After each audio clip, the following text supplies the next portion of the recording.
ئەمەی دەیبینن تۆپبارانی تورکیایە لە ناوەڕاستی گوندی گەڵاڵە. یعنی ئەمە چ ویژدە هەنێکە چ ئەخلاقێکە.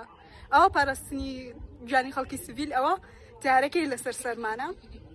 ئێستاش دەسوڕێتەوە ئەم هەموو خەڵکی ئەم دێی زیاتر لە 200-300 نەفەری لێیە، زیاتر لە 50 ماڵی لێ، هیچیان گیانیان پارێزراو نییە جگە لەم گوندەی ئێمە گوندی سەفرە لە تەنیشمانەوەیە کە ئەم ساڵ جارێکی کە لە سەفرەشی داوە ڕێک لە ناو ماڵەکان لە تەنیش خەستەخانەکەی داوە، لە کونەماسی داوە کە کونەماسی چەند لە ئێمەشەوە دوورە.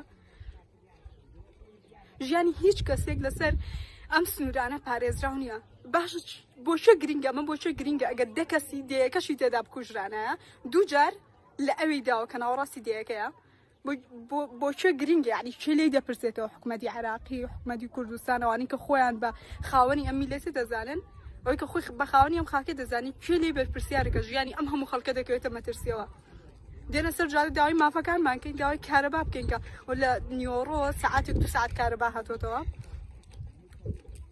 یان ئەوەی بڵێن ژیانمان بپارێزن.